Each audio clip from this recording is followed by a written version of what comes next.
ఢిల్లీలో జునైద్ అనే ఒక వ్యక్తి మొత్తం వచ్చినటువంటి వేలాది మందికి ఫుడ్ సప్లై చేశాడు. నెలకి 15-20 వేలు సంపాదించే ఆ వ్యక్తి అన్ని లక్షల రూపాయలు వెచ్చించి అంత అంత ఫుడ్డు అంతమందికి ఎలా పంచాడా అని చెప్పి ఢిల్లీ పోలీసులు అడిగితే, ఓరి నాయనో నా మీద అన్యాయం జరిగిపోతుందా అని చెప్పేసి ఏడ్చాడు. విక్టింగ్ కార్డు ప్లే చేశాడు. అంతే తప్ప నిజం చెప్పలా. ఆ తర్వాత చాలా రోజుల తర్వాత సస్పెన్స్ తర్వాత నాకు 30 మంది సహకరించారు, నేను ఒక్కడిని చేసింది కాదు ఇది అని చెప్పాడు. మరి ఒక్కడు చేసింది కాకపోతే అందరితో కాళ్ళు చేతులు నొక్కించుకున్నాం ఎందుకు? అది జునైద్ ఎఫెక్ట్. ఇప్పుడు జార్ఖండ్లో ఇప్పుడు జంతర్ మంతర్ వర్సెస్ జార్ఖండ్ అని మనం కేస్ స్టడీ ప్రిపేర్ చేయాలి.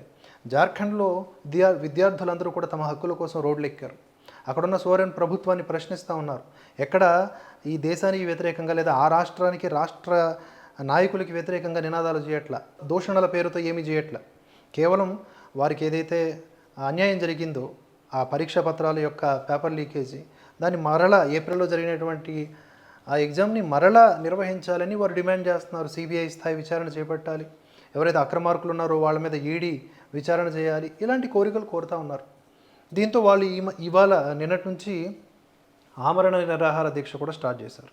అయితే ఇక్కడ జునైద్ టాపిక్ ఎందుకు తీసుకొచ్చానంటే, అక్కడికి ఇక్కడికి చాలా తేడా ఉంది. ఇక్కడ స్వయంగా ఆలయాలు కొన్ని ఆలయాలకు సంబంధించిన వాళ్ళు అన్నదానం నిర్వహిస్తూ అక్కడ ప్రసాదాలు తీసుకొచ్చి ఇక్కడ నిరసనకారులు అదే విద్యార్థులకి ఇస్తూ ఉన్నారు. అక్కడ అలా కాదు, చికెన్లు, బర్గర్లు, దరిద్రపు గుట్ట ఆహారం అంతా కూడా తీసుకొచ్చి బొద్దింకలన్నింటినీ కూడా మేపారు. దానికి దీనికి చాలా తేడా ఉందని చెప్పడానికి ఒకసారి ఈ వీడియో చూద్దాం. जंतर मंतर और रांची की इस जगह पर जहाँ छात्र बैठे ये भी जेंजी है, लेकिन किस तरह का फर्क है उसको समझिए. ये देखिए मंदिर से लंगर आया है, ये देखिए आप, ये मंदिर से लंगर आया है और यहाँ पर मंदिर से प्रसाद है. आलू की सब्जी है, दाल है, चावल है और यहाँ सब लाइन में लग के, क्योंकि कई छात्र है बड़ी संख्या में जो यहाँ पर है और लंगर को खा रहे हैं. देखिए आप, देखिए फर्क क्या है. वहाँ थी बिरयानी जुनैद की बिरयानी, लेकिन यहाँ पर मंदिर से लंगर आ रहा है. मैं अभी और भी कुछ लोगों से मिला, उनका कहना था कि वो चूड़ा और गुड़ खाते हुए नजर आ रहे थे.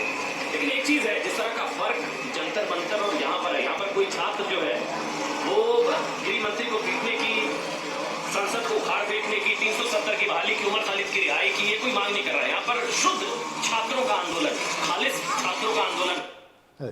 ఇక్కడ కేవలం విద్యార్థుల ఆందోళన అంటే విద్యార్థుల కోణంలోనే జరుగుతోంది. అక్కడ జంతర్ మంతర్లో ఉమర్ ఖలీద్ని రిలీజ్ చేయండి, షార్జాల్ ఇమామ్ని రిలీజ్ చేయండి, ఆర్టికల్ 370ని మరలా ఈ కాశ్మీర్లో పెట్టండి, ఆజాదీ స్లోగన్స్, రాముడిని క్రిటిసైజ్ చేయటాలు ఇలాంటివి ఇక్కడ లేవు.